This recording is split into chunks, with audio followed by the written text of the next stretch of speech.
नमस्कार रसिको. मी डॉक्टर श्रीकांत राजाराम कोकरे, मुक्काम पोस्ट बनाळी, तालुका जत, जिल्हा सांगली. आपल्या सर्वांचं स्वागत करतो आजच्या या मुक्तसृजनच्या मुक्त ई संवादमध्ये. रसिको, सर्वप्रथम मी मुक्तसृजनचे संपादक, सहसंपादक आणि त्यांचे सर्वच टीम यांचे ऋण व्यक्त करतो की त्यांनी मला आपल्या सर्वांशी हा मुक्तपणे ई संवाद साधण्याची संधी दिली. मी माझ्या विषयाकडे जाण्यापूर्वी माझा थोडक्यात परिचय करून देतो आणि नंतर विषयाकडे जाईन. माझ्याकडं आत्ता BSc फिजिक्स, BA समाजशास्त्र, bachelor of journalism and communication आणि LLB या पदव्या आहेत. MSc applied electronics, MA sociology, Marathi, political science या विषयातल्या पदव्युत्तर पदव्या आहेत. मी पदार्थ विज्ञान विषयातली PhD ही पदवी प्राप्त केली आहे. माझ्या मार्गदर्शनाखाली 4 विद्यार्थ्यांनी MPhil, 2 विद्यार्थ्यांनी PhD पूर्ण केली आहे. सध्या 2 विद्यार्थी माझ्यासोबत त्यांच्या PhDच्या कामासाठी संशोधन करत आहेत. आजवर मी 13 पुस्तकांचं लेखन केलं. त्यापैकी एका पुस्तकाचा उल्लेख मी माझ्या विवेचनाच्या दरम्यान करेन. 100हून अधिक संशोधन पेपर लिहिले गेले. त्यापैकी एक पेटंटही मला मिळाला की मानवी लघवीतून ऊर्जेची निर्मिती कशी करता येते याबाबतचा, की ज्या पेटंटच्या निमित्तानं मला भारताबाहेर जाऊन माझं संशोधन परदेशी शास्त्रज्ञांच्या समोर सादर करता आलं. गेली 26 वर्ष मी श्री स्वामी विवेकानंद शिक्षण संस्था कोल्हापूर या संस्थेच्या विविध महाविद्यालयातून अध्ययन आणि संशोधनाचं काम करतो आहे.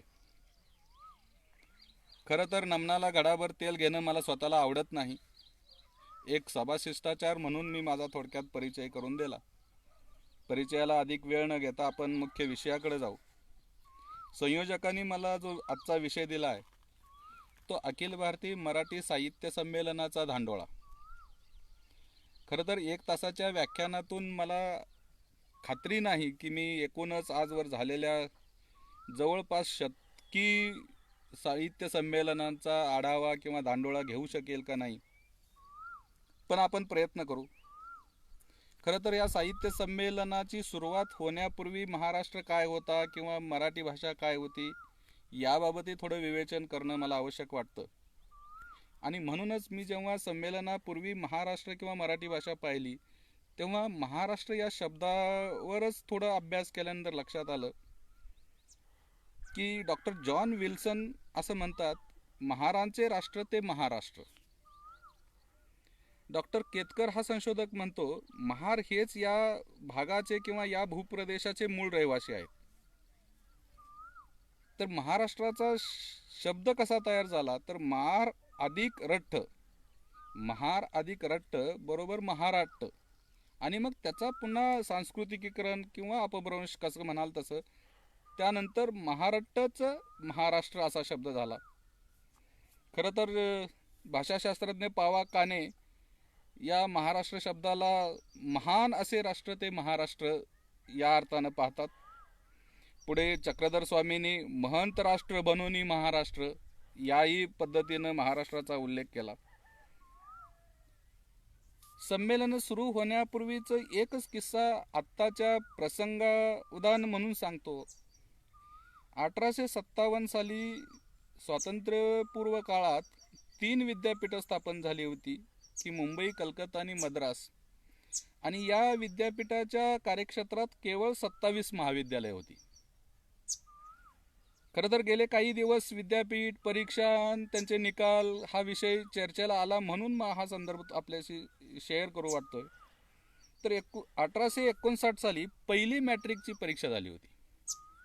कारण आज परीक्षेच्या बाबतीत अनेक जण चिंतित आहेत. मॅट्रिकची परीक्षा म्हणजे जुनी 11वी किंवा आत्ताची 11वी असं म्हणायला हरकत नाही. तर या परीक्षेला त्यावेळी 132 विद्यार्थी बसले होते. आणि मला सांगायला खंतही वाटत नाही, आनंदही होत नाही, पण वास्तव असं होतं की या 32 विद्यार्थ्यांपैकी 22 विद्यार्थी पास झाले होते. आता 1859 साली 132 विद्यार्थी मॅट्रिकला बसणे आणि त्यातले 22 विद्यार्थी उत्तीर्ण होणे किंवा पास होणे, आणि आज 2020 साली या महाराष्ट्रातीलच नाही तर संपूर्ण देशभर पहिली ते पदवी, पदव्युत्तर, व्यावसायिक, बिगर व्यावसायिक अशा अनेक अभ्यासक्रमाच्या साठी बसणारे लाखोनं विद्यार्थी आणि त्यांचं पासिंग पर्सेंटेज किंवा पास होण्याची टक्केवारी पाहिली तर मग तुमच्या लक्षात येईल की आपण कुठून सुरुवात केली आणि नक्की आज आपण 2020 साली कुठे पोचलो आहोत.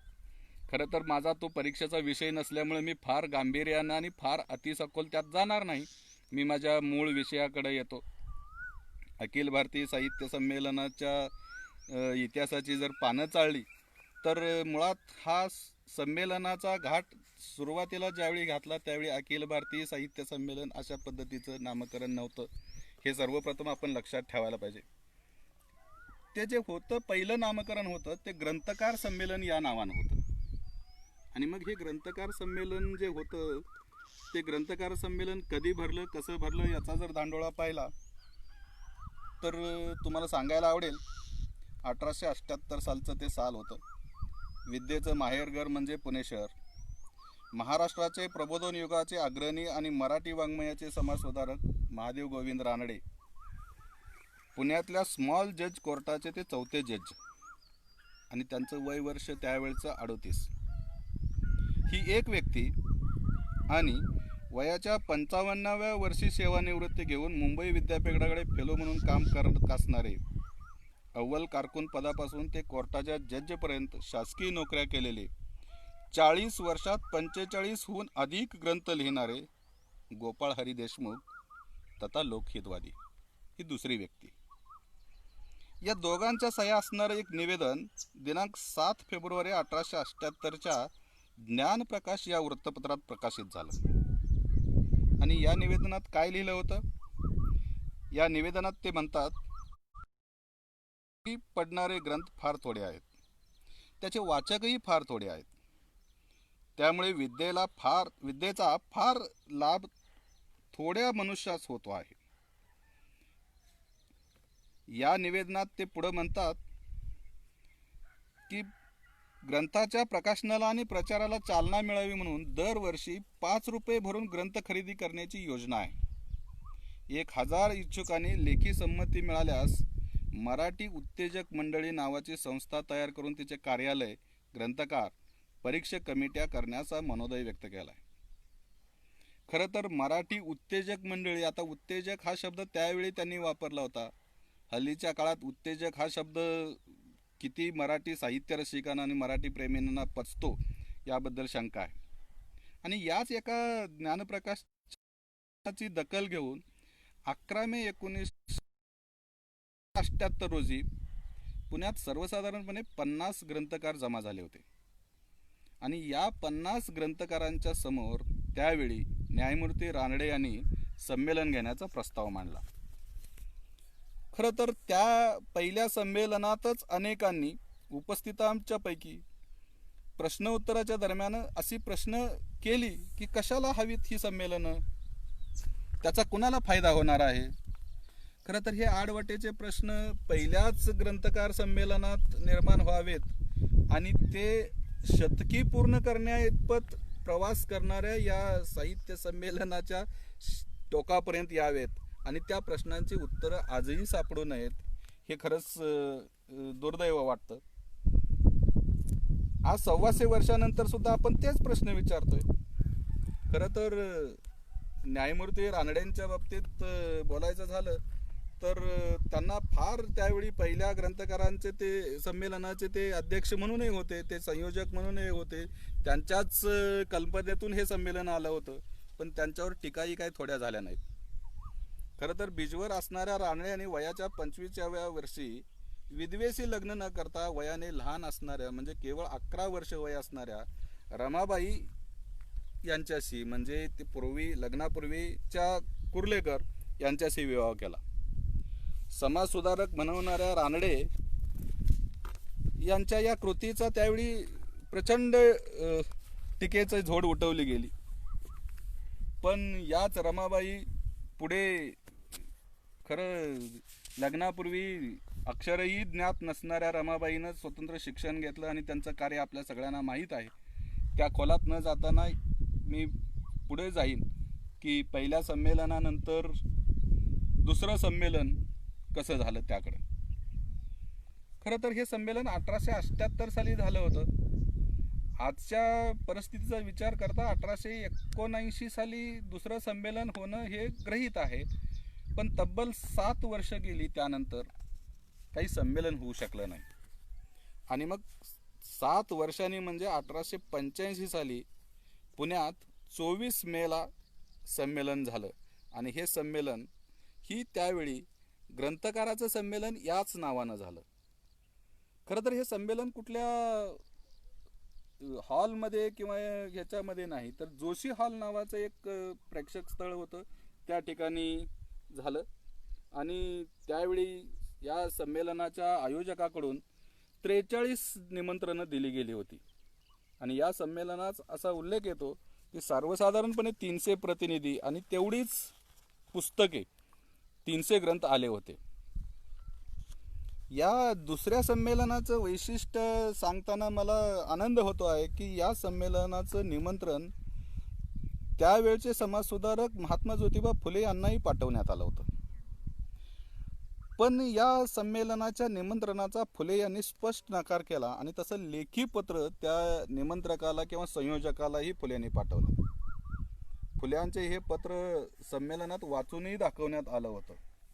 आणि मला आपल्याला सांगायला आवडेल की फुले जो त्या पत्रातला मजकूर लिहितात त्यात फुले म्हणतात, ज्या संमेलनात शूद्रातिशूद्रांचा प्रश्नांची चर्चा होत नाही, ज्या मराठी साहित्याच्या प्रदेशात शेतकरी दिसत नाही, ज्या संमेलनात अशा संमेलनात सहभागी होऊन काय निष्पन्न होणार. आणि हाच संदर्भ पुढे ब्रिटिश सरकारने आयोजित केलेल्या एका परिषदेच्या एका समारंभातही ज्योतिबांचा आला. आणि मग या समारंभात महात्मा ज्योतिबा फुले शेतकऱ्यांच्या वेशात, मग ते पागोटं, घोंगडं, काठी या वेशात हजर झाले. हा संदर्भ आहे. याचा अर्थ खरं विद्रोहाची पूर्वतयारी किंवा विद्रोहाची खरी सुरुवात या दुसऱ्या संमेलनातच झाली. पहिल्याच संमेलनात काही तोंडी झाली असेल, पण दुसऱ्या संमेलनात ज्योतिबा फुलेंनी जे पत्र लिहिलं आणि ज्योतिबा फुलेंनी जे या संमेलनाला विरोध केला त्यातूनच विद्रोह निर्माण झाला. आणि आजही तो तितक्याच तीव्रतेने त्याचे अनेक कंगोरे बदलत गेले काळाच्या ओघात, पण तो चालू आहे. न्यायमूर्ती रानडेने चालू केलेल्या या संमेलनाच्या परंपरेचा हा विद्रोह तर आहेच आहे, पण हे पत्र ज्योतिबांचं तब्बल 1.5 पानांचं होतं हे वैशिष्ट्यपूर्ण आहे.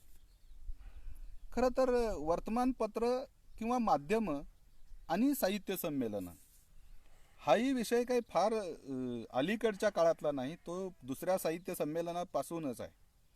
फक्त पहिल्या साहित्य संमेलनाचा उल्लेख मात्र कोणत्याही वर्तमानपत्रानं त्या काळात दखल घेतल्यासारखा जाणवत नाही, फक्त ज्ञानप्रकाशमध्ये संमेलनापूर्वीचं निवेदन सोडलं तर. पण दुसऱ्या संमेलनाचं दखल मात्र त्या काळी केसरीनं घेतली. आणि त्या काळी केसरीनं जो उल्लेख केला आहे तो केसरी लिहितोय, गेले रविवारी जोशीबाबांच्या देवाणखान्यात ग्रंथकारांची सभा भरली होती. 100-125 ग्रंथकार आले होते. अध्यक्षांच्या नेमणुकीनंतर गेल्या 20 वर्षात मराठी भाषेचे पाऊल कितपत पुढे पडले हे समजण्याकरिता प्रसिद्ध झालेल्या ग्रंथांच्या संबंधी रानडे यांनी जमलेल्या मंडळींना माहिती दिली. 2-4 ग्रंथांनी मराठी भाषेत ग्रंथ अभिवृद्धी होण्यासाठी 2-4 स्तवनाच्या योजना करण्याचे सुचवले. सरकारी मदत मिळवणे, मराठी भाषा सर्वांना अवगत करण्याचे खटपट करणे, लोकांना उपयोगी पडतील असे विचार हाती घेणे वगैरे वगैरेच्या गोष्टी झाल्या. पुढे होणाऱ्या सूचनांचा विचार करून पुढे कार्य करावे हे ठरवण्याचे पुढील वर्षापासून ठरवून सभा विसर्जित झाली. खरं तर सरकारी मदत मिळवण्याची चर्चा ही फक्त जी झाली नाही ती पहिल्याच संमेलनात झाली नाही. आणि तिथपासून जी सरकारी मदतीची चर्चा चालू झाली दुसऱ्या संमेलनापासून, ती सरकारी मदत किती मिळावी का न मिळावी, मिळावी तर ती कोणत्या आयोजकाला मिळावी, ती कोणत्या परिस्थितीत मिळावी, कोणत्या अटी शर्ती घालून मिळावी, याची चर्चा आजही चालू आहे आणि मला खात्री आहे की ही चर्चा उद्याही संपणार नाही. पण याची सुरुवात मात्र दुसऱ्या संमेलनापासून आहे. खरं तर न्यायमूर्ती रानडे आणि राजवाडे यांच्या हयातीतली ही पहिली 2च संमेलनं. ज्या व्यक्तीनं साहित्य संमेलनाची सुरुवात केली, साहित्य संमेलनाचा मुहूर्त मेळ ठरवली, साहित्य संमेलनाची कल्पना मांडली, त्या व्यक्तीला मात्र फार दीर्घायुष्य साहित्य संमेलन सुरू झाल्यापासून लाभलं नाही. कारण एक 20 वर्षाचा गॅप पडला आणि तिसऱ्या संमेलनाला मात्र ना राजवाडे होते ना रानडे होते आणि तब्बल 20 वर्ष गेली. म्हणजे 1905चा मे महिना होता, तिथंपर्यंत कुठलंही साहित्य संमेलन घडलं नाही मराठीतलं. आणि 1905च्या मे महिन्यात साताऱ्यात 303रं ग्रंथकार संमेलन बाहेर पडलं. आता या संमेलनाला जे संमेलनाध्यक्ष होते ते रघुनाथ पांडुरंग करंदीकर तथा दादासाहेब. 1975 साली ते मॅट्रिक झाले होते आणि या संमेलनाच्या अध्यक्षांसाठी खरं तर 2 नावं आली होती. एक नाव होतं करंदीकरांचं आणि दुसरं नाव होतं की इतिहासकार पारसनीस. साताऱ्यातल्या अनेक लोकांना असं वाटायचं की इतिहासकार पारसनीस हे अध्यक्ष व्हावेत, पण इतिहासकार पारसनीसांना काही ही संधी मिळाली नाही. त्यांना नंतर तुम्हाला संधी देऊ अशा पद्धतीची एक आश्वासनं देऊन त्यांना टाळलं गेलं आणि करंदीकरांना 3ऱ्या संमेलनाचं अध्यक्षपद बहाल केलं. खरं तर पारसनीस हे इतके नावाजलेले इतिहासकार होते की आजही त्यांनी उभा केलेला पारसनीस संग्रहालय म्हणून साताऱ्यात उभा होता. पण मध्यंतरीच्या काळात 1975 साली त्यांच्या मोठ्या चिरंजीवानं हा जो पारसनीस संग्रहालय आहे तो मराठवाड्यात असणाऱ्या डॉक्टर बाबासाहेब आंबेडकर मराठवाडा विद्यापीठाला विकला आणि खरं तर साताऱ्यातलं पारसनीसांचं जे वास्तव्य आहे, पारसनीसांची जी ओळख आहे ती थोडीशी पुसली गेल्यासारखं झालं. खरं तर या संमेलनात दुसऱ्या संमेलनाचे, मगाशी मी केसरीचा उल्लेख केला, दुसऱ्या संमेलनात, तर 3ऱ्या संमेलनातही केसरीनं चांगलं लक्ष घातलं होतं आणि 3ऱ्या संमेलनाचं वर्णन करताना केसरी अत्यंत त्यांच्या वैशिष्ट्यपूर्ण भाषेत लिहितोय.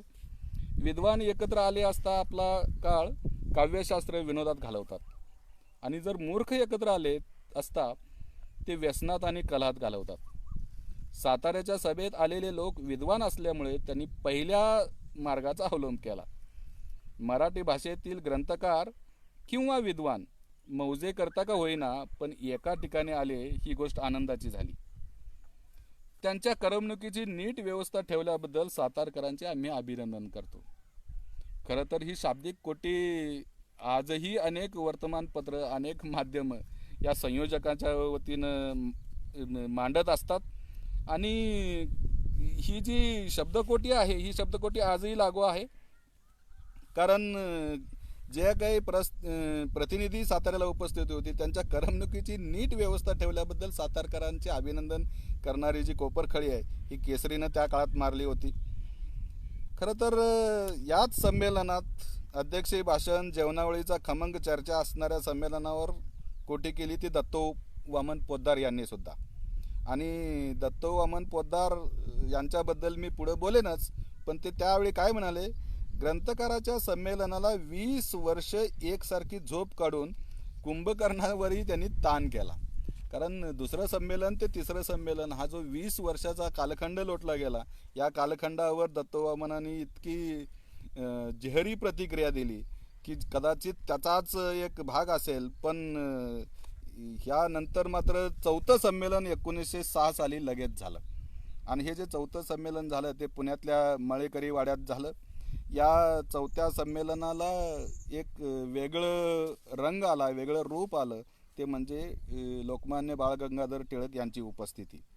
खरं तर लोकमान्य बाळ गंगाधर टिळक हेच अध्यक्ष व्हायला हवे होते असं वाटणारी पण बरीच मंडळी होती. पण 4थ्या संमेलनाचे अध्यक्ष झाले वासुदेव गोविंद कानिटकर.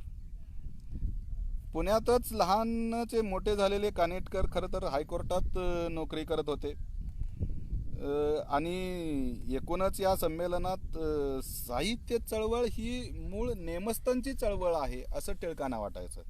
आणि या नेमस्थांच्या चळवळीच्या बद्दल डॉक्टर भीमराव कुलकर्णी त्यांच्या भाषेत असं म्हणतात, भाषेच्या संमेलनात जो रास गरबा चालतो ना तो नेमस्थांचाच असतो. हातात यांच्या दांड्या जरी दिल्या आणि उभे केले तर ते टिपऱ्या खेळतील. या दांड्या सरकारच्या विरोधात क्वचितच उभ्या राहतील. खरं तर भीमराव कुलकर्णीनं केलेलं हे विधान आहे किंवा हे जे मत आहे हे तत्कालीन स्वातंत्र्यपूर्व काळात एकूणच टिळकांचा जहालवादी विचारप्रवाह, स्वातंत्र्यासाठी संपूर्ण देशभर उठणारी आंदोलनं आणि मग अशा परिस्थितीत नेमस्थांच्या होणाऱ्या ह्या सभा, बैठका, संमेलना याच्यावर आघात करणाऱ्या आहे. यानंतरचे जे 5वं संमेलन झालं ते खरं तर रीतसर साहित्य परिषदेची स्थापना करून झालं. पहिली जी 4 संमेलनं होती त्या 4 संमेलनामध्ये कुठल्याही पद्धतीची संघटना नावाची बाब उदयास आली नाही. आणि ही जी 5व्या संमेलनाची तारीख होती ते 27 मे 1906. खरं तर एक प्रसिद्ध विनोदी लेखक आपल्याला माहीत आहे जे G.V. जोशी आपल्या बालपणीच्या आठवणी सांगतात. ते असं म्हणतात, या संमेलनात 200 श्रोते जमले होते. काही थोडेसे विद्यार्थी पण होते. पण आश्चर्य म्हणजे 2-3 स्त्रिया सुद्धा उपस्थित होत्या. आता ह्या स्त्रिया उपस्थित असण्याचा हा 5व्या संमेलनातला जो सहभाग आहे तो खरं तर पहिला स्त्री सहभाग आपल्याला दिसून येतो आहे. पहिल्या 4 संमेलनात स्त्रियांचा सहभाग कुठेही दिसला नव्हता, पण 5व्या संमेलनात हा सहभाग आपल्याला दिसतो आहे. 6वं जे संमेलन झालं ते 6वं संमेलन पुन्हा पुण्यातच झालं. फक्त ते मळेकर वाड्यात न होता विजयानंद नाट्यगृहात झालं. आणि एखाद्या सार्वजनिक ठिकाणी, एखाद्या व्यावसायिक ठिकाणी संमेलन होण्याची खरं तर ही पहिली वेळ होती. आणि चिंतामण विनायक वैद्य हे व्यक्ती या संमेलनाचं अध्यक्ष होते. 1908 मध्ये हे संमेलन झालं. खरं तर हे संमेलन 2-3 गोष्टीनं वैशिष्ट्यपूर्ण ठरलं. त्यातली पहिली गोष्ट म्हणजे आजवर झालेली पहिलीच्या 5ही संमेलन ही 1 दिवसीय होती. आणि 6वं संमेलन जे होतं मात्र हे 2 दिवसाच्या कालखंडात झालं. 30 आणि 31 मे 1908 ह्या ज्या तारखा आहेत. या संमेलनाचं दुसरं एक वैशिष्ट्य असं होतं, ते ग्रंथकारांचं संमेलन या नावानं न भरता लेखक संमेलन असं याला नाव देण्यात आलं. खरं तर आजवर ग्रंथकारांचं संमेलन असे नामकरण झालं होतं. एक गोष्ट होती की अधिकृत साहित्य परिषदेची स्थापनाही होत होती, पण मात्र हे संमेलन लेखक संमेलन या नावानं भरलं. आणि तिसरी बाब म्हणजे याच संमेलनापासून स्वागताध्यक्ष निवडण्याची परंपरा चालू झाली. कारण पहिल्या 5 संमेलनात स्वागताध्यक्ष कोण होतं, कसं होतं किंवा होतं की नव्हतं याबाबत कुठंच संदर्भ सापडत नाहीत. त्यामुळं या 6व्या संमेलनाचे स्वागताध्यक्ष होते श्रीयुत बा गो आपटे.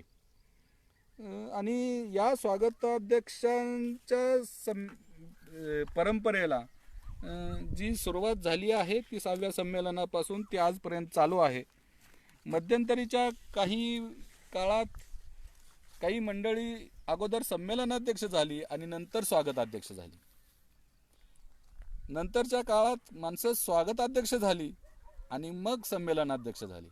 त्याचं उत्तम उदाहरण म्हणजे उत्तम कांबळे, जे माध्यमात अनेक वर्ष सेवा करत होते. ते सांगलीच्या 81व्या साहित्य संमेलनाचे स्वागताध्यक्ष झाले आणि आम्हाला सगळ्यांनाच माहीत आहे पुढे ते ठाण्यात संमेलनाध्यक्ष झाले. पण काही 1-2 अपवाद असे आहेत, उदाहरणार्थ न.चि. केळकर आणि महाजनी हे सुरुवातीला संमेलनाध्यक्ष झाले आणि त्यानंतर ते स्वागताध्यक्ष म्हणूनही त्यांनी काम केलं. ही जी सगळी संमेलनं होती ही सगळी संमेलनं महाराष्ट्रात विशेषतः होत होती. मराठी माणसांच्या सान्निध्यानं, मराठी माणसांच्या समोर होत होती. पण महाराष्ट्राच्या बाहेर जे संमेलन झालं ते 1908 साली लोकमान्य टिळकांना जेव्हा राजद्रोहाबद्दल अटक झाली होती त्या पार्श्वभूमीवर हे संमेलन झालं. मागच्या संमेलनात लोकमान्य टिळकांना अध्यक्ष व्हावा असा एक मतप्रवाह आला होता. ती संधी त्यांची चुकली आहे म्हणून 1909 साली हे संमेलन या संमेलनात लोकमान्य टिळकांना अध्यक्ष करा असाही काही जणांनी आग्रह केला.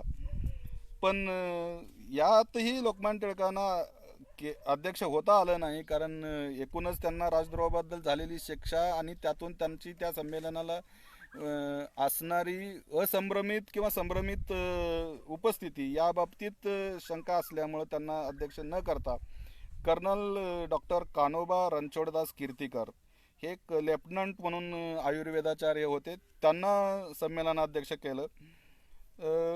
स्वागताध्यक्ष होते बॅरिस्टर संपतराव गायकवाड, ते बडोदा संस्थानचे सयाजीराव गायकवाड यांचे ते बंधू होते.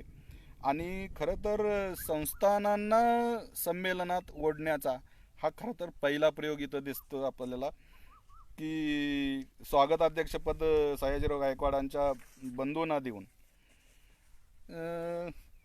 यावेळचे जे कीर्तिकर संमेलनाध्यक्ष होते त्यांनी जे विचार मांडले, खरं त्यातला सगळ्यात महत्त्वाचा विचार मला स्वतःला असा वाटतो की ते आपलं अध्यक्षीय भाषण करत असताना असं म्हणले की संमेलनाध्यक्षपदी नियुक्ती केल्याबद्दल प्रेमपूर्वक आभार व्यक्त करतो. आणि मराठी भाषेचं गुणगान गाताना कीर्तिकर म्हणतात, पक्षामध्ये मयूरू वृक्षामध्ये कल्पतरू, पक्षामध्ये मयूरू वृक्षामध्ये कल्पतरू, भाषामध्ये मानू थोरू मराठी येशी. म्हणजे मराठीला सर्व भाषांमध्ये थोर मानण्याची जी भूमिका होती ती भूमिका खरं कीर्तिकरांनी आपल्या त्यावेळच्या अध्यक्षीय भाषणात बोलून दाखवली. यानंतर मी येणार आहे आपल्या 8व्या संमेलनात, जे विदर्भात झालं अकोल्याला. आणि खरं तर या 8व्या संमेलनानंही मध्यंतरी थोडा 2-3 वर्षाचा विश्रांतीचा काळ लोटला आणि त्यानंतर हे अकोल्याला संमेलन संपन्न झालं. या संमेलनाचे अध्यक्ष होते प्रसिद्ध कादंबरीकार, खरं तर त्यांना कादंबरीचं सम्राट असं याही पदवीनं ओळखलं जातं, ते हरिनारायण आपटे किंवा हना आपटे. खरं तर आपण हरिनारायण आपटे यापेक्षा हना आपटे या नावानंच त्यांना अनेक वेळा ओळखतो. अत्यंत लक्षवेधी आणि सर्जनशील लेखक म्हणून हनाना आपण ओळखतो. खरं हना आपटे हे पुण्याचे माजी नगराध्यक्षही होते. आणि सर्वात महत्त्वाचं म्हणजे हना आपटे यांनी BA ही पदवीसुद्धा संपादन केलेली नव्हती. मला त्यांच्या शैक्षणिक कारकिर्दीचं वैशिष्ट्य असं वाटतं की त्यांना BA ही पदवी का मिळू शकली नाही, तर इतिहास असं सांगतो की ते गणितात फार कच्चे होते आणि गणितात कच्चे असल्यामुळे त्यांना BA ही पदवी मिळाली नाही. मात्र ते MAच्या परीक्षेचे परीक्षक म्हणूनही काम करत होते. बघा, ज्यांना BA ही पदवी नाही मिळाली पण त्यांनी MAच्या परीक्षेचं परीक्षक म्हणूनही काम केलं, हा त्यांचा इतिहास आहे. खरं तर ते आपल्या अध्यक्षीय भाषणात असं म्हणतात, 1000 वर्षाच्या मराठी वाङ्मयाचा परामर्श घेताना 1000 वर्षात 8 ध्वनी आणि बाकी सगळे प्रतिध्वनी. आता हे 8 ध्वनी आणि बाकी सगळे प्रतिध्वनी ही जी शाब्दिक कोटी आहे ते मूळ मराठी लेखन आणि पाश्चिमात्य लोकांचं केलेलं भाषांतर साहित्य यावर मारलेला हा टोला आहे. हा कालखंड जो होता तो अनेक वेळा मूळ मराठी लेखक किंवा कृतिशील लेखन कमी होतं आणि पाश्चिमात्य लेखकांनी लिहिलेल्या लेखनाचा किंवा त्यांच्या साहित्याचा भाषांतर करण्याचा तो काळ होता. त्यामुळे ते शब्दकोटी असं वापरतात की 8 ध्वनी आणि बाकी सगळे प्रतिध्वनी. त्यामुळं त्यांचा हा शब्दकोटीचा भाषा व्याख्यानातला भाग महत्त्वाचा आहे. अर्थातच मग ते आपलं भाषण समारोप करताना छान बोलतात. नंतरच्या काळात अनेक गोष्टी मिळवण्यासाठी किंवा दारे खुली करण्यासाठी थोटावण्याचा महामंत्र कामी आला. म्हणजे असं म्हणतात ना, आईसुद्धा आपल्या बाळाला रडल्याशिवाय पाजत नाही, तसं शासनाच्या दरबारी काहीतरी ठोठावलं म्हणजे टकटक केली म्हणजे शासन दाद घेतं. त्या पद्धतीला ते शब्द म्हणतात की ठोठावल्या महामंत्र कामी आला. पण काळाच्या वागात ठोठावणे ऐकू येणं कमी झालं आणि ठोटो सुरू झाला. खरं तर मला वसंत बापट आणि बाळासाहेब ठाकरे यांचं वाकयुद्ध या निमित्तानं आठवतं. खरं शासनाच्या दरबारी ठोठावणं हा लोकशाहीतनं मिळालेला एक अधिकार असला तरी शासनाच्या नावानं किंवा शासनासमोर ठोठो करणं हा खरं तर लोकशाहीला घातक आणि लोकशाहीला थोडासा विकृत भाग आहे असं माझं स्वतःचं मत आहे. आपण नंतरच्या संमेलनाकडे जाऊ. ज्या संमेलनाचे अध्यक्ष होते गंगाधरराव पटवर्धन. खरं तर गंगाधरराव पटवर्धन हे तसे मिरजेच्या संस्थानाचे अधिपत्य होते आणि यावेळचे स्वागताध्यक्ष होते भालचंद्र भाटवडेकर. परिषदेची आर्थिक स्थिती शेवटी कसं आहे, पैशाचं नाटक करता येत नाही आणि हे त्या काळीही लोकांना माहीत होतं. त्यामुळे संस्थान काळाकडून मिळणारी जी आर्थिक कुवत आहे ही कुमक आहे, ही कुमक मिळवण्यासाठीचा केलेला परिसर आहे. इंदूर असेल, ग्वाल्हेर असेल, मिरज असेल या ठिकाणी असणारे जे संस्थान मंडळी होती, संस्थानकातले जे राजे होते, या राजांच्याकडून काही देणग्या मिळवल्या होत्या. त्यावेळचे एक साहित्य परिषदेचे कार्यकर्ते होते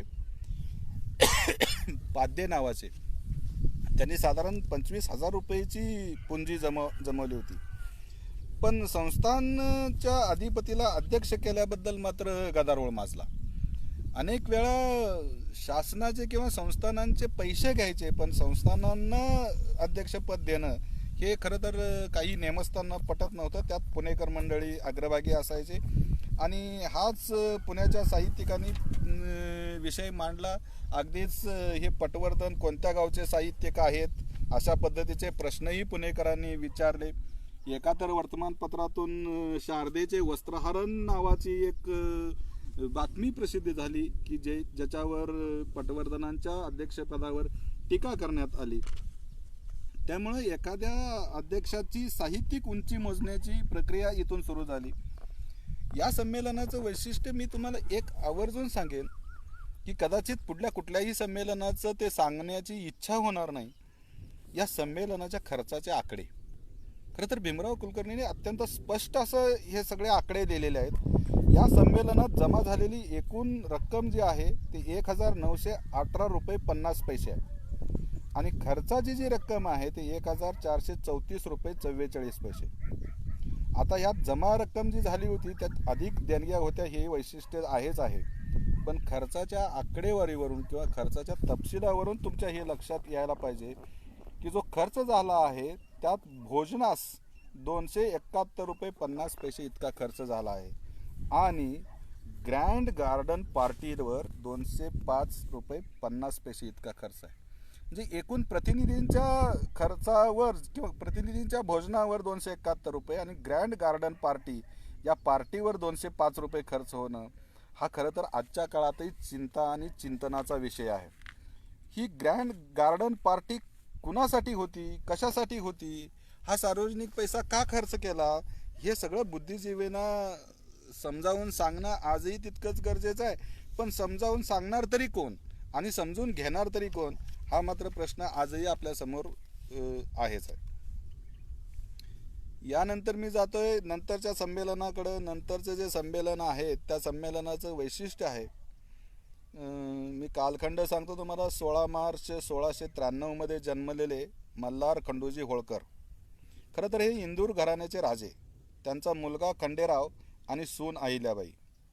स्वकीय आप्त तथा पुतण्या वारस म्हणजे तुकोजी. 15 ऑगस्ट 1997 मध्ये मृत्यू पावलेल्या तुकोजींना काशीराम, मल्हारराव, विठ्ठलजी आणि यशवंतराव होळकर हे 4 वारस होते. होळकर घराण्यात कर्तृत्वान असलेल्या अहिल्या होळकर आणि पुढे यशवंतराव होळकर यांचा वारसा चालवणारे दुसरे तुकोजी होळकर 19व्या शतकाच्या आरंभापासून इंदूरच्या संस्थानाचे अधिपती म्हणून काम बघत होते. अशा या इंदूरच्या अधिपती असणाऱ्या तुकोजीराव होळकरांकडून परिषदेचे कार्यकर्ते पाध्ये यांनी तत्कालीन परिस्थितीत 10,000 रुपयाची देणगी मिळवण्यात यश संपादन केलं. मात्र पटवर्धनांना अध्यक्षपद देऊन जो टीकेचा भडीमार झाला होता तो अनुभव लक्षात घेता होळकरांना अध्यक्षपद मात्र मिळणं शक्य नव्हतं. आणि मग त्यातून बचाव करण्यासाठी अर्थशास्त्राचे गाडे अभ्यासक गोविंद मतकर हे स्वागताध्यक्ष होते आणि अर्थशास्त्राचे गाडे अभ्यासक असणारे गणेश जनार्दन आगाशे यांना संमेलनाध्यक्षपद मिळालं. खरं तर आगाशेंची काही एक वेगळी वैशिष्ट्य होते. स्वागताध्यक्ष असणाऱ्या मतकर यांनी केलेल्या भाषणात अ, आपण गौरवास अपात्र असल्याचे स्वतः आगाशेंनी कबूल केले. खरं तर हे स्वागताध्यक्षांच्या भाषणानंतर झालेलं अध्यक्षांचं भाषण आणि अध्यक्षांच्या भाषणात त्यांनी कबूल केलेली ही पाहता किती दिलदार आणि नम्रपणा असणारा हा माणूस आहे लक्षात येतोय. तुकोजी होळकरांनी चालवलेल्या मल्हारी मार्तंड विजय या वर्तमानपत्राचा उल्लेखही त्यांनी या ग्रंथात त्यांनी त्यांच्या भाषणात केला. आणि या ग्रंथास किंवा या ग्रंथसंमेलनास उत्तेजन देण्यासाठी तुकोजी होळकरांनी दर साल 2,500 रुपये 2,500 रुपये मंजूर केल्याबद्दल आगाशेंनी त्यांचे उपकार किंवा त्यांचे ऋणही व्यक्त केले. खरं तर यानंतर जे संमेलन जे आहे ते 1921 मध्ये भरलेलं बडोद्यातलं म्हणजे पुन्हा महाराष्ट्राच्या बाहेर गेलेलं संमेलन आहे. यातही 3 वर्षाची विश्रांती होती. खरं या मालिकेतलं म्हणजे 11वं संमेलन होतं हे बडोद्याला गेलेलं. याच वेळीसुद्धा स्वागताध्यक्ष पूर्वीच्या बडोद्यातल्या संमेलनात जे सयाजीराव गायकवाडांचे बंधू होते तेच होते, संपतराव गायकवाड होते. आणि पाध्ये यांनी इचलकरंजीचे संस्थान अधिपती आबासाहेब घोरपडे यांना अध्यक्षपद देण्याचा शब्द दिला होता. हे साहित्य परिषदेचे पाध्ये हे कार्यकर्ते अर्थशास्त्र किंवा त्या परिषदेचं किंवा संमेलनाचं आर्थिक नियोजन करण्यात आणि त्या आर्थिक नियोजनाच्या मोबदल्यात किंवा त्या आर्थिक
खरं तर माध्यमांचा सहभाग हाही पहिल्यांदा इथं दिसतोय. यापूर्वी माध्यमांनी फक्त त्या संमेलनाचा वृत्तांत देणं इथपर्यंतच काम केलं. पण पहिल्यांदा पाध्यांच्या बाजूनं मुंबईहून लिहित होते इंदू प्रकाश आणि विविध व्रत, तर केळकरांच्या बाजूनं लिहित होते केसरी आणि पुण्यातनं ज्ञानप्रकाश. खरं तर परिषद श्रेष्ठ की संमेलन श्रेष्ठ हाही वाद रंगला. आणि मग माध्यमांच्याही दोन गट निर्माण झाले, माध्यमांच्याही दोन बाजू निर्माण झाल्या. आणि हा वाद वाढत वाढत जाऊन शेवटी नची केळकरांनाच अध्यक्षपद देण्याचं ठरलं. नची केळकरांनी त्यांच्या अध्यक्षीय भाषणात जो भाग एक बोलून दाखवला तो मला एक भौतिकशास्त्राचा प्राध्यापक, भौतिकशास्त्राचा अभ्यासक म्हणून अतिशय आवडला. तो मी आपल्यासाठी देतो. खरं तर नची म्हणतात, वाङ्मय हे भौतिकशास्त्रापेक्षा श्रेष्ठ आहे. हे सांगत असताना ते एका हिंदी दोह्याचं उदाहरण देतात. पृथ्वी सर्वात मोठी म्हणतो, पण ती शेषाचा आधार घेते. शेष मोठा म्हणावा तर शंकराने त्याचे वळे केले. बरं, शंकर मोठा म्हणावा तर त्याला कैलास पर्वतावर बसावे लागते. बरं, कैलास पर्वत श्रेष्ठ म्हणावा तर त्याला रावणाने 3 वेळा आपल्या बाहुबलाने गदागदा हलवलं होतं. आता रावणाला श्रेष्ठ म्हणावं तर वालीने 1 वेळ काखेत घेऊन त्याला चिरडला होता. आता वालीला श्रेष्ठ म्हणावं तर श्रेष्ठ होत नाही, कारण रामाच्या एका बाणाने त्याचा वध केला होता. रामाला श्रेष्ठोष्ट दिल्याबरोबर कवी म्हणतो, इतका मोठा राम पण भक्ताच्या मनात साठवता येतो. म्हणजे प्रतिभेच्या कुंचल्याने हवे तसे रंगवू शकणारे आणि कल्पनेची वस्त्रे नेसवू शकणारे मन, याचा अर्थ वाङ्मय हेच अंतिम श्रेष्ठत्व मिळवून जाते. त्यामुळे भौतिक गोष्टीपेक्षा एक मन नावाची किंवा वाङ्मय नावाचं जे एक अदृश्य रूप आहे हे खरं सर्वश्रेष्ठ आहे, हाच सांगण्याचा हेतू होता. खरं तर या संमेलनाची आणखीन एक आठवण तुम्हाला सांगितल्याशिवाय मला राहवत नाही. हे संमेलन जे गाजलं ते कवी यशवंताच्या काव्यगायनानं. कवी यशवंतांचं काव्यगायन त्या संमेलनात इतकं गाजलं की त्याचा परिणाम असा झाला की त्या दिवशी संध्याकाळी राजवाड्यातल्या राजस्त्रियासमोर त्यांचं काव्यगायन झालं. खरं तर तो काळ स्त्रियांच्या अवहेलनेचाच होता. अनेक वेळा स्त्रियांना राजदरबारी किंवा अशा सभामंडपी प्रवेश नसायचा. आणि मग त्या दिवशी कवी यशवंतांचं काव्यगायन केवळ राजदरबारी असणाऱ्या स्त्रियांच्यासाठी झालं आणि तेही तितकंच गाजलं. पुढं याचा परिणाम असा झाला की ते बडोदा संस्थानाचे राजकवित्व पण त्यांना बहाल करण्यात आलं. आणि पण या सगळ्यात गंमत झाली अशी की जवळपास 15 वर्ष या असूयेनं यशवंतांना प्रचंड मनस्ताप झाला. बालिश बहु बायकात बडबडला असं जे म्हणतात, तशा पद्धतीची टीका आणि त्याच्या पद्धतीचा मनस्ताप देणाऱ्यांची संख्या वाढायला लागली.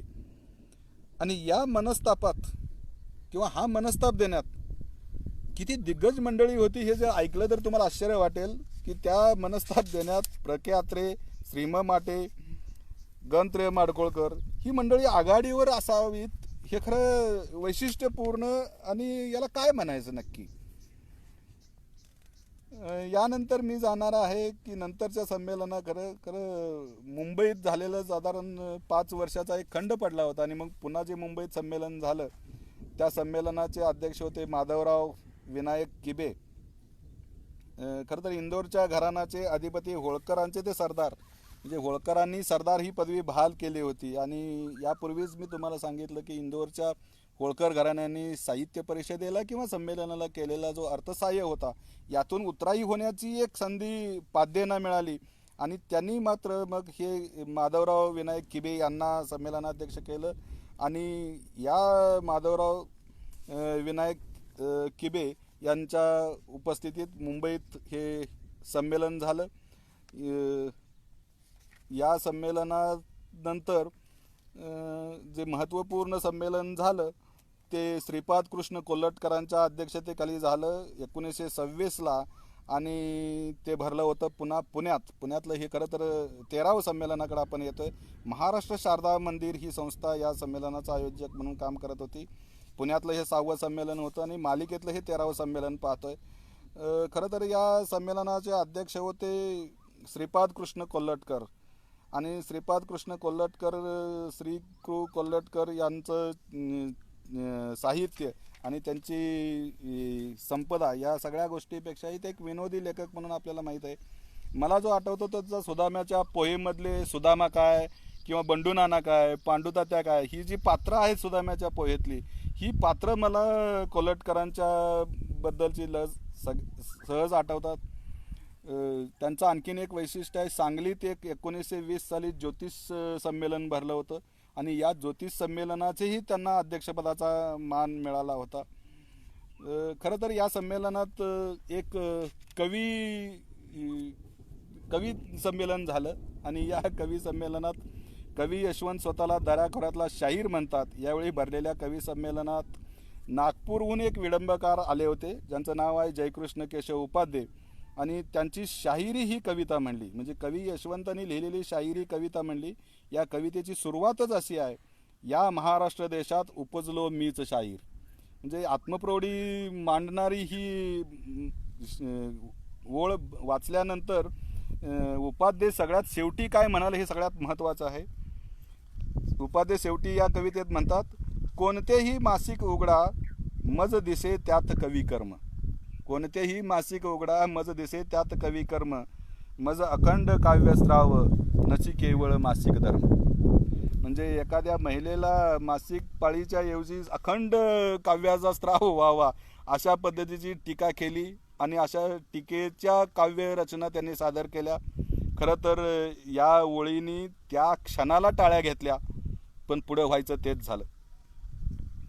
त्या संमेलनात, कवी संमेलनात उपस्थित असताना असलेली एक महिला की जिचं नाव आहे बाळूताई खरे, अर्थात त्या मालतीबाई बेडेकर होत्या.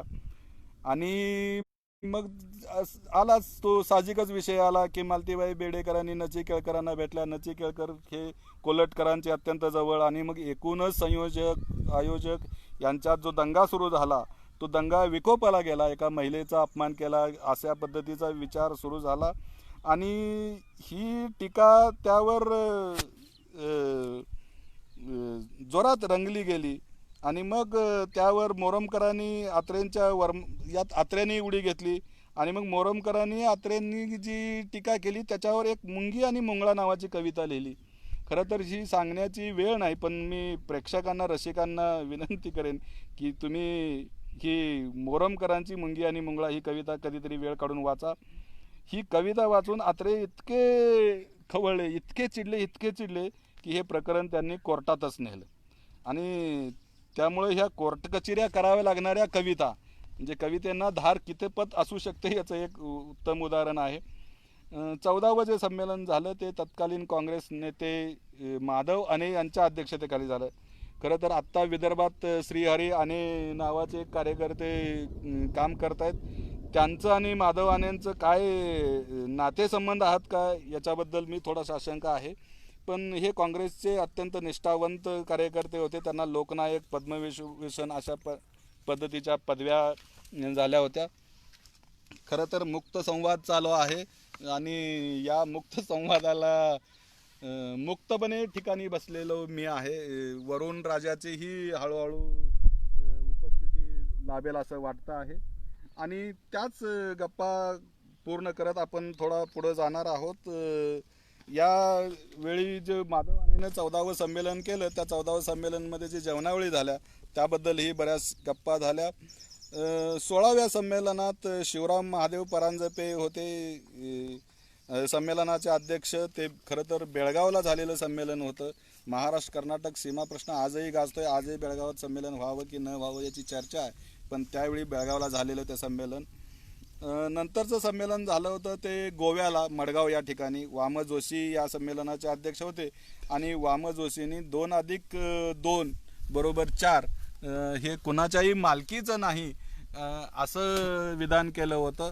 तर या विधानानंतर आपल्या भाषणाची जी सुरुवात केली होती ते सुरुवात करत असतानाच वाम जोशी म्हणाले की हे उच्च अध्यक्षपद माझ्यासारख्या वामनाकडे न येता एखाद्या ज्ञानवृद्ध, तपोवृद्ध, उत्साहवर्धक, नित्योपदेश करणाऱ्या कवी कृष्णाकडे जर गेला असतं तर मला फार आनंद झाला असता. असं एक प्रांजळ मत वाम जोशी आपल्या अध्यक्षीय भाषणात करतात आणि अध्यक्षीय भाषणात अशा पद्धतीचं मत व्यक्त करणारा हा साहित्य संमेलनाचा अध्यक्ष आहे. नंतरचं जे आहे ते संस्थानिकांच्या धोरणाचा निषेध करणारं एक संमेलन झालं. ते हैदराबादमध्ये झालं आणि श्रीधर केतकर हे त्या संमेलनाचे अध्यक्ष होते. खरं तर एकूणच शासनाकडून किंवा संस्थानाकडून मिळणारं अर्थसहाय्य आणि त्यांच्या अर्थसहाय्यावर चालणाऱ्या ह्या संमेलनांच्या कथा किंवा संमेलनं हा सगळा व्याप होता. आणि या दरम्यान इंग्रजांच्या धोरणांचा पाठपुरावा करणारी संस्थानं महाराष्ट्रातच नाही तर संपूर्ण देशभर होती. या देशभर असणाऱ्या संस्थानांच्या धोरणांचा पाठपुरावा करावा, या संस्थानांनी ब्रिटिशांना सहकार्य करावं आणि ते ह्या सामान्य जनतेला किंवा जहालवादी स्वातंत्र्याचा विचार करणाऱ्या पिढीला न पटणं हा तो कालखंड होता. आणि त्यामुळंच इंग्रजांचा धोरणांचा जो पाठपुरावा करेल अशा संस्थानांचा विरोध करणारा पहिला ठराव या संमेलनाच्या दरम्यान आला. ते हे संमेलन होतं. यानंतरचं जे संमेलन आहे ते 1932 साल उजाडलं होतं आणि पाध्ये आणि मोरमकर यांनी संस्थानाकडून बरीचशी ही पुंजी जमा केली होती. त्या पुंजी देण्यात ज्या संस्थानांचा उल्लेख केला त्यात मी सयाजीराव गायकवाड यांचाही बडोद्याचा उल्लेख केला होता. पण पाध्येंना असं वाटत होतं की सयाजीराव गायकवाडांना कधीतरी आपण अध्यक्षपद द्यावं असं त्यांना वाटत होतं आणि म्हणून त्यांनी सयाजीराव गायकवाड यांना अध्यक्षपद स्वीकारण्याबद्दल विनंती केली. सयाजीराव गायकवाडांनी ती स्वीकारलीही. पण पुढच्या काळात माध्यमातून इतक्या मोठ्या चर्चा आणि टीका समोर आल्या की स्वतः सयाजीराव गायकवाडांनीच अध्यक्षपद असताना या संमेलनाला येण्याचं अमान्य केलं. पण त्यांनी त्यांचं एक लिहिलेलं भाषण पाठवून दिलं होतं आणि खरं तर संमेलनाध्यक्षांच्या अनुपस्थित होणारं संमेलन हे खरं तर हे संमेलन होतं. आणि या संमेलनाचं वैशिष्ट्य असं आहे की संमेलनाच्या अध्यक्षपदाच्या अनुपस्थित असणारं आणखीन एक संमेलन मला अलीकडच्या काळात झालेलं आठवतं. ते म्हणजे महाबळेश्वरला आनंद यादव यांच्या अनुपस्थितीत झालेलं संमेलन.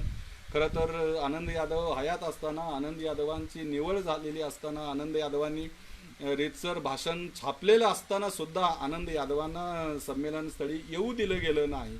किंबहुना संमेलनाचं उद्घाटन झाल्यानंतर आशा भोसले यांच्या व्याख्यानानंतर अनेक प्रेक्षकांनी आनंद यादवांच्या संमेलनाध्यक्षांच्या भाषणाच्या प्रती मागितल्या गेल्या, पण त्याही प्रती मिळू शकल्या नाहीत, संयोजकांनी त्या दिल्या नाहीत. त्यामुळं संमेलनाध्यक्षांच्या अनुपस्थितीत झालेली ही 2 संमेलनं आहेत.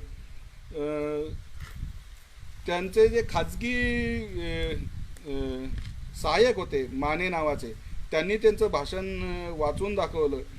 आणि गंमत म्हणजे त्यावेळी सयाजीराव गायकवाडांच्याकडं चिवी जोशी नावाचे जे विनोदी लेखक होते, ते विनोदी लेखक त्यांच्याकडे असायचे नोकरीला. आणि लोक अशी चर्चा करायचे की सयाजीराव गायकवाडांचं भाषण जे आहे ते चिवी जोशी यांनी लिहून दिलेलं आहे.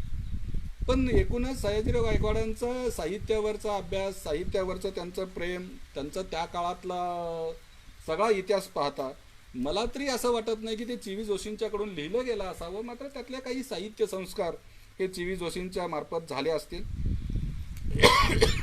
सयाजीराव गायकवाड आपल्या भाषणाच्या शेवटी तुकाराम बुवांच्या प्रासादिकाचा उल्लेख करून शेवट करतात आणि ते म्हणतात, एकमेका सहाय्य करू अवघे धरू सुपंत. खरं तर संमेलनाची मदत केली होती. या संमेलनाचं आणखीन एक वैशिष्ट्य होतं की या संमेलनात प्रतिनिधींची, या संमेलनात येणाऱ्या प्रेक्षकांची प्रचंड हाल झाले. कारण अनेकांना स्वतःचे पैसे देऊन जेवावं लागलं. खरं तर आजकाल होणाऱ्या संमेलनाकडे लोक जेवणावळी किंवा भोजनावळीत दिवस पार पाडणं या पद्धतीनं पाहत असताना सुद्धा हे एकमेव संमेलन मला अनुभवून आलं की ज्यात जेवणावळी त्रास झाला. इतकंच काय, कोल्हापुरात जे संमेलन झालं तिथं काही वेळा दही पाहिजे असेल किंवा पापड पाहिजे असेल तर जादा पैसे मागितले गेले असं समज.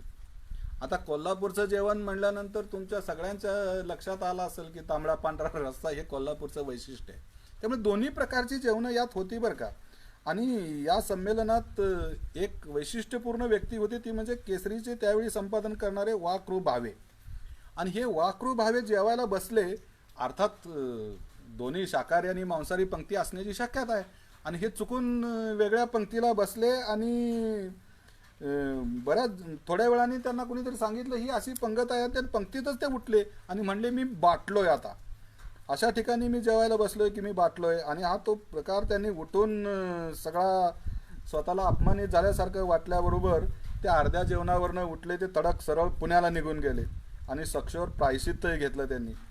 अर्थात या वेळचं जे संमेलन होतं ते कोल्हापूरच्या करवीर वाचन मंदिर या संस्थेनं आयोजित केलं होतं. आणि हा सगळा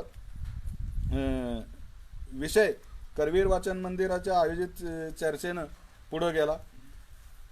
आणखीन त्यानंतरचे संमेलन झालं ते कृष्णाजी प्रभाकर खाडीलकर यांच्यामुळं. खरं तर सांगलीकरांना सांगलीत संमेलन नव्हतं, पण सांगलीतल्या माणसाला, सांगलीच्या भूमिपुत्राला संधी मिळाली होती. आणि त्यामुळं नागपूरमध्ये 1933ला हे संमेलन भरलं आणि त्याचं अध्यक्षपद कृष्णाजी प्रभाकर खाडीलकर उर्फ ज्यांना आपण काकासाहेब म्हणतो त्यांच्याकडे आलं. या अध्यक्षपदासाठी यावेळच्या खाडीलकरांच्या सोबत विदा सावरकरांचंही नाव चर्चेत आलं होतं. पण मगाशी जसं म्हणलं तसं टिळकांच्या बाबतीत होऊ शकतं, तसं सावरकरांच्या हजेरीच्या बाबतीत सुद्धा शंका आली, म्हणून सावरकरांचं नाव मागं पडलं. खरं तर कृष्णाजी प्रभाकर खाडीलकरांच्या साहित्य संपदेवर काय बोलावं आणि किती बोलावं, पण एक बोलल्याशिवाय मला पुढं जावं असं वाटत नाही, ते म्हणजे कीचकवध.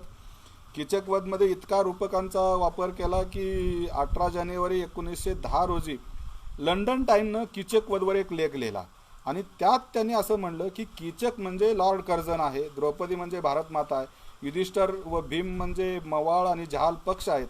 इतकेच नव्हे तर हे नाटक रंगभूमीवर आल्यापासून ब्रिटिश अधिकाऱ्यांच्या खुनाचे प्रयत्न वाढलेत.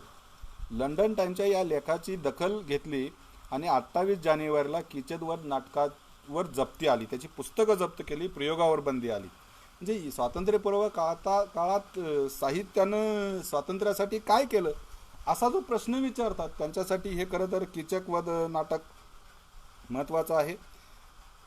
खरं तर मला वेळेचं बंधन आहे, मला माहीत आहे. अध्यक्ष नागो चाफेकर झालेलं एक संमेलन झालं त्यानंतर, की ज्या संमेलनात पहिल्यांदा मतदान झालं आणि या संमेलनाच्या अध्यक्षपदाच्या शर्यतीत 5 मंडळी समाविष्ट होती आणि नची केळकर आणि गोना चाफेकर ही शेवटपर्यंत 2 मंडळी राहिली. आता नची केळकर आणि चाफेकर यांना मताला जेव्हा टाकलं तेव्हा दोघांनाही समानच मतं पडली. आता मग समान मतं पडल्यानंतर कोण म्हणायला लागलं चिठ्ठ्या काढा, पण जर चिठ्ठीत केळकरांचं नाव आलं तर परिषदेचे लोक बिचरतील, संमेलन होऊ देणार नाहीत. कारण केळकर अगोदरच एकदा संमेलनाध्यक्ष झालेत. केळकर स्वतः म्हणायचे काय होतंय त्याला, मी दुसऱ्यांदा संमेलनाध्यक्ष झालो तर. पण एकूणच सहविचारानं पुन्हा ही तडजोड झाली आणि नारायण गोविंद चाफेकर यांना 20व्या संमेलनाचं अध्यक्षपद बहाल करण्यात आलं. पण या संमेलनाच्या अध्यक्षपदाच्या पासून जे मतदानाची प्रक्रिया सुरू झाली, आता संदर्भानं यात किती जणांनी मतदान केलं, ते मतदार कोण होते, त्या मतदारांना मतदार पद देण्याचे निकष काय होते याबाबतचे कोणतेही संदर्भ नसले तर भविष्य काळात हे मतदारांची संख्या आणि मतदारांची रूपं आपण वेगवेगळ्या पद्धतीनं पाहिले. खरं तर या संमेलनात एक नवीन व्यक्ती समोर आली, ती म्हणजे मुंबईवरून येणारे आप्पा पेंडसे. आता आप्पा पेंडसेंचा किस्सा सांगणार आहे आणि मी समारोपाकडे येणार आहे. आप्पा पेंडसे म्हणजे गमतीदार माणूस. अनेक साहित्य संमेलनात गमती करणारे एक टोळकं घेऊन ते यायचे आणि याच साहित्य संमेलनात अश्लील वाङ्मयावर ठराव मांडला गेला आणि या ठरावावर बोलताना अनुसया काळे म्हणाल्या. बघा, अनुसया काळे ही महिला अश्लील वाङ्मयाचा ठराव मांडते आणि ती काय म्हणाली, आमची तरुण पिढी एकजात शंड नपुसक होत आहे. आता या वाक्यावर हा आप्पा पेंडसे गप्प बसेल का नाही? तो सभागृहातनं उठला आणि तो म्हणाला, असा काय आपला अनुभव आहे काय? आता त्यानंतर अनुसयाबाईचं काय झालं असेल, खरं तर भीमराव कुलकर्णी म्हणतात अनुसयाबाईचं आईस्क्रीम झालं. म्हणजे ती किती थंड पडली असेल की हे कळू शकतं. पण याच दरम्यान असोद्याचे काळे म्हणून सदग्रस्त संमेलनाला यायचे. खरं तर संमेलनात हौसी गौसी नवसी सगळी मंडळी पूर्वीपासून येत होती, आजही आहेत. ते साहित्य संमेलनाला जोडून वेश्या परिषद घ्या म्हणून मागणी करायची. लोक चिडवायचे, लोक नाकारायचे. ते म्हणायचे काँग्रेसच्या अधिवेशनाला जोडून सामाजिक परिषद भरती आहे, तर मग साहित्य संमेलनाला जोडून वेश्या परिषद व्हायला काय हरकत आहे. पण पुढं मग या आप्पा पेंडसेंनाच या काळ्यांचा बंदोबस्त करण्याची जबाबदारी दिली आणि मग आप्पा पेंडसे हे त्या वेश्या परिषदेच्या यातून बाहेर पडले. हा सगळा इतिहास आहे. श्रोतेहो, जर इतिहासच सांगत बसलो तर मला माहीत आहे की आत्ता मी फक्त पहिल्या 20 संमेलनांचा अत्यंत धावता असा धांडोळा घेतला आहे. अजूनही जवळजवळ 70-75 संमेलनं बाकी आहेत. अनेक संमेलनांच्या बाबतीत लिहिता येईल, सांगता येईल, वाचता येईल अशा अनेक सामाजिक, राजकीय, त्या काळच्या साहित्यिक चर्चा, साहित्यिक उपक्रम आपल्यासोबत आहेत. अगदी अलीकडच्या काळात नासी फडकेंचा एक किस्सा सांगतो एकच अर्ध्या मिनिटात. नासी फडके रत्नागिरीच्या संमेलनाला, कोल्हापुरात जे संमेलन झालं त्या संमेलनाला ते राजाराम कॉलेजमध्ये प्राध्यापक होते, पण संमेलनाला गेले नाहीत. का तर मी संमेलनाला जाईन तर अध्यक्ष म्हणूनच जाईन हा त्यांनी पण केला होता. आणि रत्नागिरीच्या संमेलनात त्यांना अध्यक्षपद मिळालं तर रत्नागिरीच्या संमेलनात अध्यक्षपदाला जात असताना राजाराम कॉलेजमध्ये शिकणाऱ्या एका कमल दीक्षित नावाच्या मुलीला सोबत घेऊन गेले. मला तर आता इतकी वर्ष 26 वर्ष प्राध्यापकी केल्यानंतर नासी फडकेंचं आश्चर्य वाटतं की वर्गात शिकणाऱ्या एका मुलीला एक प्राध्यापक संमेलनाला घेऊन जातो. इतकंच नाही, संमेलनाचा कार्यक्रम चालू असताना व्यासपीठावर त्या मुलीला शेजारी बसवून घेतो. काय धाडस आणि धाड. अर्थात हीच कमल दीक्षित पुढं कमल नारायण फडके झाली, हा भाग वेगळा, तो नंतरचा भाग आहे. पण ते नासी फडके असे अनेक किस्से तुम्हाला सांगण्याची माझा मोह होतोय, पण मला वेळेची मान्यता नाही. वेळेच्या मर्यादेत राहून मला जे सांगता येतं ते सगळं सांगितलं. खरं तर मित्र हो, प्रेक्षक हो, एक पुस्तक मी लिहिलं गेलं की ज्याचा उल्लेख मी सुरुवातीला केला, आठवणीतील साहित्य संमेलने.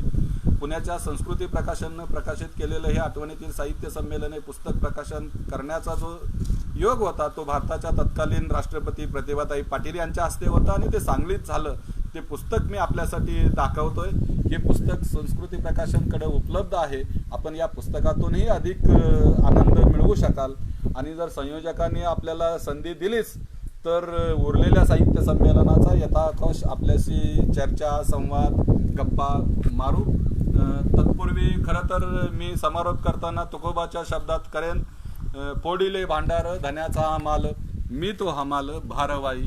मला माहीत नाही मी जो भार वाहिला तो तुमच्यापर्यंत कितपत कसा पोचला. जर काही चुका झाल्याच असतील, काही त्रुटी असतील, काही संदर्भाच्या बाबतीत जर आपल्याला स्पष्टीकरण हवं असेल तर नक्की लिहा. डॉक्टर श्रीकांत कोकरे 9421219424 ईमेल आहे KSHIRIKANT@yahoo.com. नमस्ते, धन्यवाद.